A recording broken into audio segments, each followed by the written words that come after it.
So hello guys, welcome back to our channel The Analytical CA and in this video हम discuss करेंगे एक important topic. अब जो भी स्टूडेंट है जिन्होंने इंटर के एग्जाम दे दिए हैं, अब वो देख रहे हैं आर्टिकलशिप के लिए। तो अब कुछ दिनों में उनकी रिजल्ट आ जाएंगे, माइट भी जुलाई में, और उसके बाद they will be looking for articleship, चाहे उन्होंने एक ग्रुप दिया है या बहुत ग्रुप दिए हैं या जैसा भी सिनेरियो है। अगर उनका एक ग्रुप पहले से क्लियर है and they are waiting for second group, और उसके बाद उनको आर्टिकलशिप शुरू करनी है। तो आर्टिकलशिप अगर आपको शुरू करनी है तो आर्टिकलशिप शुरू करने से पहले सबसे इंपॉर्टेंट स्टेप होता है आपका रिज्यूम। अगर आपका रिज्यूम अच्छा है, रिज्यूम इस कैपेबल है कि आपको आर्टिकलशिप मिल जाए, तो हर जगह आपका रिज्यूम एक्सेप्ट हो जाए, at least you should get a call for interview.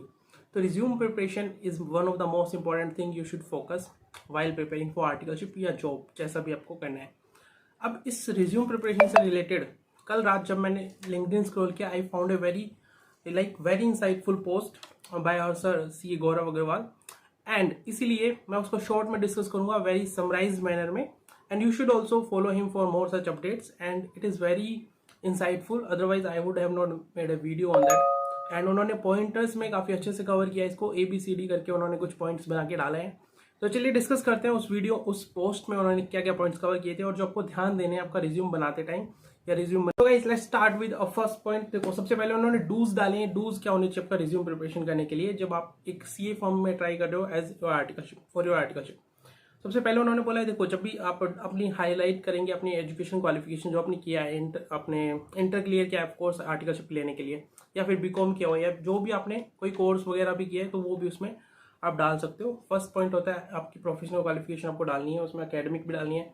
साथ में फिर अगर आपने कोई वर्क एक्सपीरियंस है आपके पास, कहीं भी कोई भी जॉब की है, कोई इंटर्नशिप की है, समर इंटर्नशिप है जो भी, तो सेकेंड पॉइंट आपका वो है। उसके बाद उन्होंने C पॉइंट में डाला है कि टेक्निकल स्किल्स अगर आप कैरी करते हो, लाइक आपके एक्सेल की नॉलेज है, आपने ITT ट्रेनिंग की है, वहाँ पे आपको एक्सेल सीखने को मिला होगा, वर्ड आपको आता होगा, तो वो लिखो C पॉइंट में जाके टेक्निकल स्किल्स। उसके बाद उन्होंने D पॉइंट में बोला था कि अगर प्रोफेशनल एफिलिएशन है, जैसे कि आप किसी भी लाइक NIRC या किसी भी कमेटी के मेंबर हो, या किसी भी लाइक कोई भी प्रोफेशनल ऐसी बॉडी है जैसे FIP है, तो उनके अगर मेंबर हो तो आपको वो भी ऐड करना चाहिए।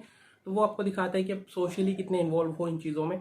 उसके बाद फिफ्थ पॉइंट में उन्होंने बोला है कि अगर आप लीडरशिप एबिलिटीज़ है, लीडरशिप एबिलिटीज़ मतलब आप क्लास में मॉनिटर रहे हो, आप अपनी क्रिकेट टीम या फुटबॉल जो भी आपने खेला है, जो भी स्पोर्ट उसमें कैप्टन रहे हो, तो अगर वो आपके अंदर है, बिकॉज आप ऑडिट करोगे, टैक्स करोगे, वहाँ पे भी लीडर्स की जरूरत होती है, तो वहाँ पे आपकी लीडरशिप स्किल्स भी काम आती हैं। तो वहाँ पे आपकी लीडरशिप स्किल काम आएगी, तो वहाँ पे आपका लीडरशिप स्किल है, तो आपको वो मेंशन करना है आपके रिज्यूम में।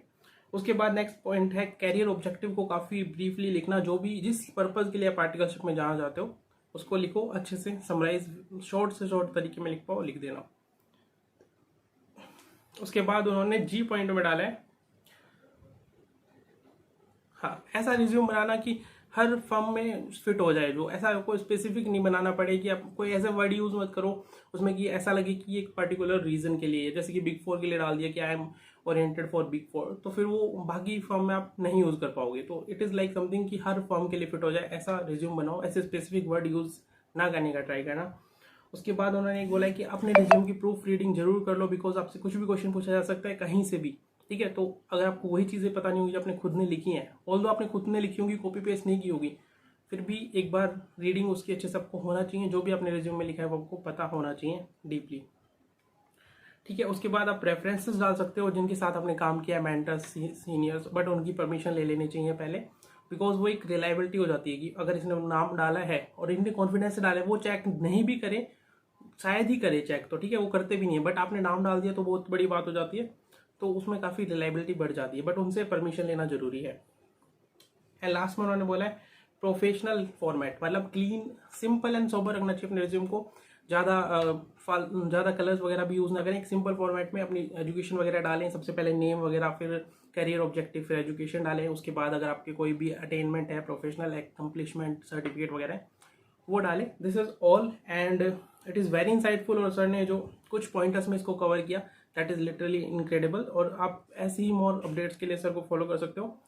एंड ये पोस्ट मेरे को काफ़ी इंसाइटफुल लगी, इसलिए मैंने शेयर भी किया था इसको, और शेयर कमेंट किया था ताकि लोगों से रीच हो पाए। फिर भी आप मिस कर दिया तो you can watch this video out and prepare best for your article.